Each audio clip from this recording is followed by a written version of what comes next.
All right, welcome to the Small Talk episode 11 podcast with the Smallegan Real Estate team. We're here today with one of our newest team members, Marcus Love. Marcus is an energetic agent who is not afraid to pick up the phone. Welcome to the podcast, Marcus. Hello, everyone. All right.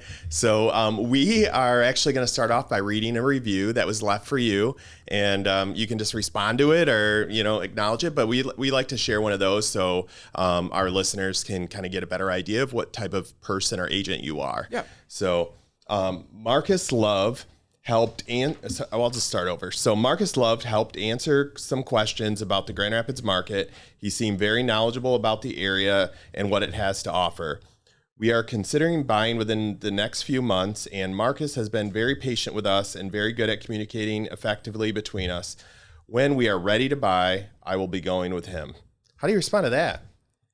I pride myself with effectively communicating with other people and both sides of the parties. So I feel like it was good that it was highlighted that the communication skills were there, and I feel like that's important with anybody in real estate. So it's super important, right? People want to be heard and know that you have their back when they have questions. They want to know that you are the person that they can count on to get a good answer. So exactly.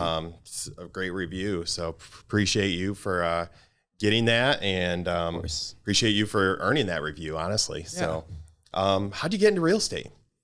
I got into real estate. I actually was interested in it ever since I was 15. I love the business. I love how it works, the moving parts of it. And I feel like the sky is the limit, and it's where I need to be. It definitely is. Yeah. I mean, that's what I love about real estate, right? You can work as hard or not as hard as you want to, and it's really up to you. You get in, or you get out of it what you put into it. So Exactly.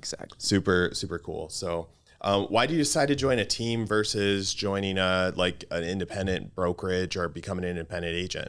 Yeah, so I like the team aspect because I felt like it could give me what I needed, the training, the knowledge, the expertise that, established agents already have. And versus if you were going independently, you might not have the guides, the resources that, you would have on a team. So I feel like it was important to me to start correctly. So that way my business would be better in the future. Yeah.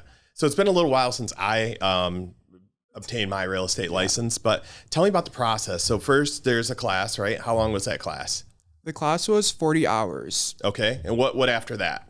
So after that, the way I looked at it was there's a study period. Sure. And the study period's different for everyone. Everyone has different ways they study.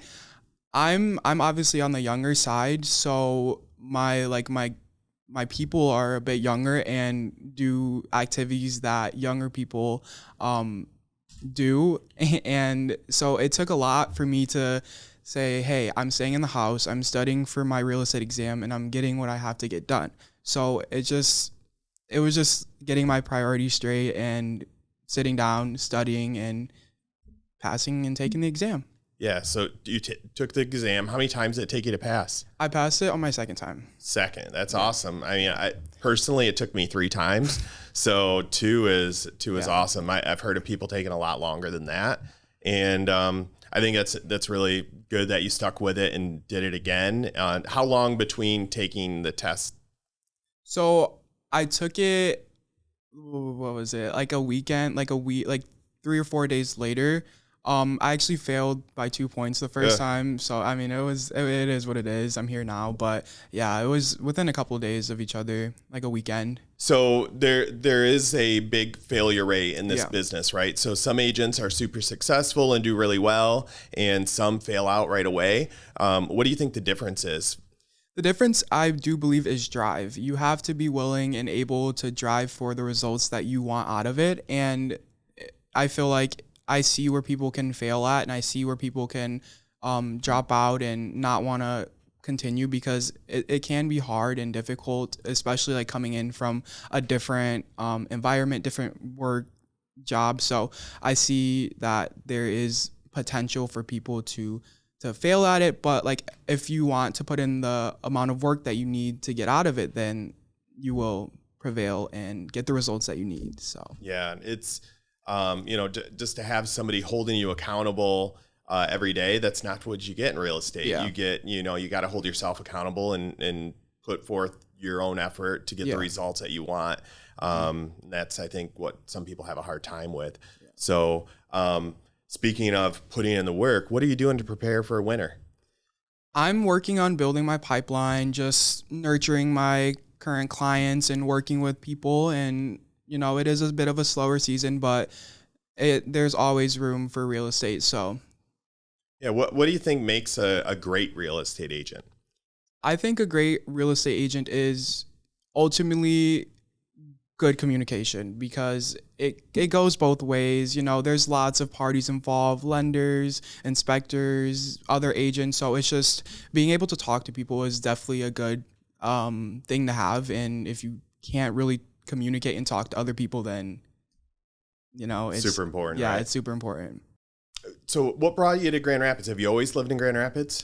No, I moved from Lansing. I go to school at Grand Valley State University, so I moved here and decided to do real estate over here because it is a bigger market than the Lansing area. So I decided to just jump in and get started.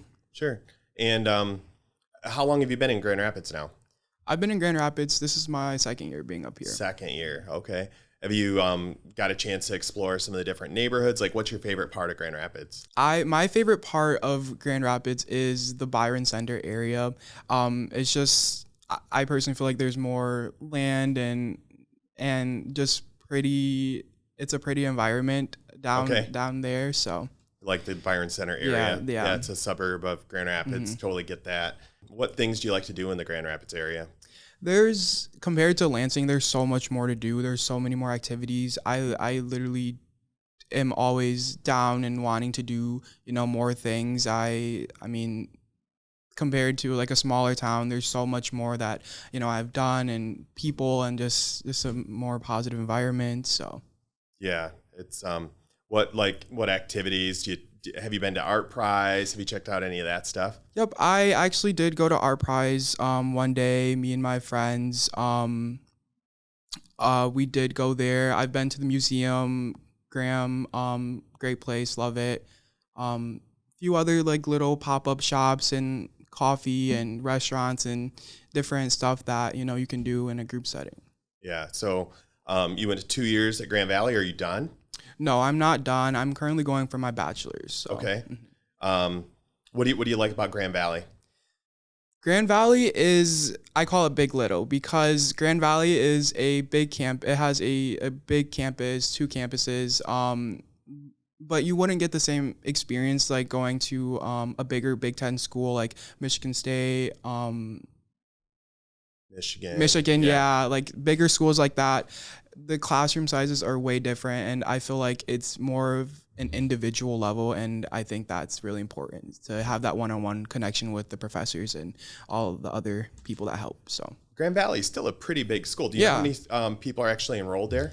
24 to 25,000 students. Amazing. Yeah, and to have that many people and still kind of feel connected. Yeah, they're doing something right over there. Yeah. Speaking of Big Ten, are you a Michigan or Michigan State guy? I prefer Michigan State, but I'm not into the football scene at all. But Michigan State for sure. Cool.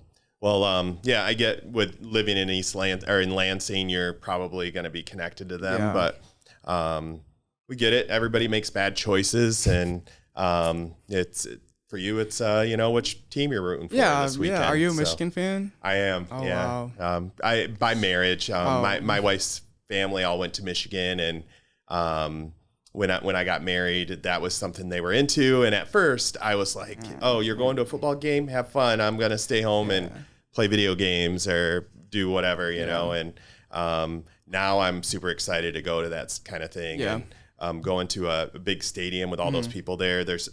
At Michigan Stadium, they actually have 107,000 people in one football stadium, which is super crazy. Crazy, yeah.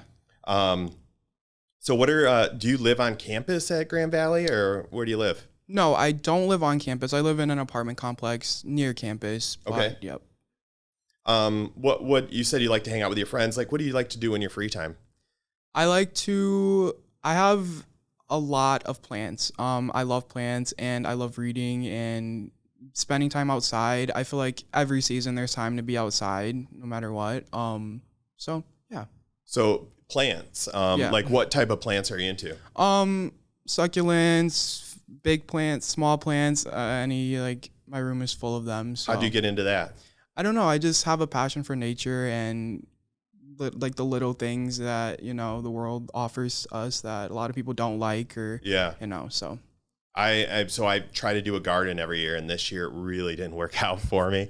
And I only have one interior plant in my house, which is a money tree that I got 5 or 6 years ago as a gift in the office. And our office now doesn't have windows, so I had to bring it home with me, and it's actually doing pretty well at home. Yeah. So is that something that you like know well enough that you could give advice, or if somebody was like, hey, how do I keep my plants alive, that you could be able to give somebody tips? I mean, I'm not a plant expert, but I definitely like have like the basics down, like the simple taking care of steps, little stuff to keep it alive. I think that's actually expert status right there. Yeah, if you don't kill your plants, that's probably good, right? Like, I think that's enough. And I'm sure you could give me some good tips on like what to do to rejuvenate some of these plants, right? Oh yeah. So so you're from Lansing. Does your family still live there, or does some people from your family live in Grand Rapids? Do you have family here?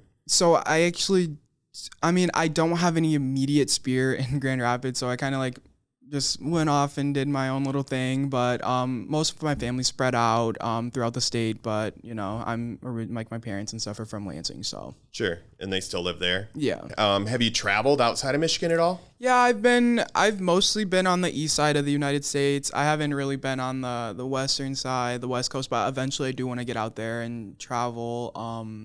I've been like, probably as far as like Arizona. Okay. So definitely want to get out on the West Coast. Have you left the country yet? No, but I am going to Italy this summer, so I'm pretty excited. That's awesome. So, yeah, I'm studying abroad. So yeah, so we've traveled a little bit, but the farthest I've gone is like Dominican Republic or Mexico. Haven't actually made it across, to Europe or whatever yet. But it's on our list. So that's awesome that you got those plans, and you're going to study abroad. Yeah, I'm pretty excited about that. You get that as like, how does that work? So it's just a program through Grand Valley that they offer, and students have the opportunity to go anywhere in the world through Grand Valley. So I think it's a really good opportunity for me, and I'm definitely excited to get out of here. So anywhere in the world, and you chose Italy. What do you like about that? It's just, I don't know, ever since I was little, it's just fascinating, like Florence, Rome, like anywhere, like it's just something that I've always admired growing up. I love the aspect of traveling, and I can't wait to have more time and, flexibility to do it. So Sure. Yeah. It's a big world. And I see a lot of pictures and stuff like that from different places, and it makes me kind of curious what else is out there. So It's awesome that you get to experience that. So, what does your like day-to-day look like now that you're a student and a real estate agent and plant guy? Like what other things do you do?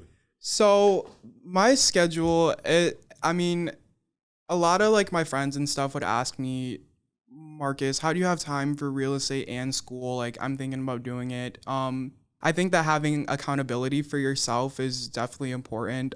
So typically I split my week up between half real estate, half school, or like Tuesdays, Thursdays, do school, Monday, Wednesday, Friday, I'm here in the office and, working. So, even when like on Tuesdays and Thursdays, I'm still like kind of working, like, making calls from home and, reaching out to people. So it definitely is a constant thing with the real estate as well as school. So I'm just kind of like doing it all. You're balancing it well. Yeah. So, if you could go back to your 18-year-old self, like what's one thing you would maybe change or do differently, or even just tell yourself, like, this is something now that you've experienced a little bit more, what's something that your 18-year-old self would do differently or say to yourself today?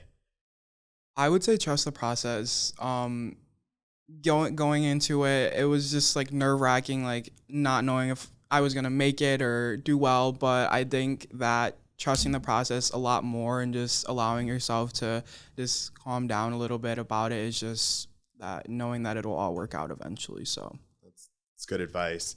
So, do you have any like real estate mentors or life mentors or people that you look up to? I would say my biggest real estate mentors is the team here. I'm able to ask you guys any questions that I have, reach out at any time. Yeah. So I definitely think that, you guys are my biggest support system in real estate, and I really do appreciate that. So yeah. Awesome. Well, how could somebody get in touch with you if they were looking to buy or sell real estate? You can reach out to me by phone number 616-205-9962 or shoot me an email, marcus@smalleganrealestate.com. Thanks, Marcus. And of course. I hope our viewers got a chance to know you a little bit better and kind of see how you do things and maybe appreciate some more things about you. So thank you for joining us today and talking with us for a little bit. And I wish you well. Of course. You too, Mike. Thank you so much for having me. Awesome. And if you want to subscribe or like our YouTube channel, please do that. And thanks for tuning in to the Smallegan Real Estate Podcast. Have a good day.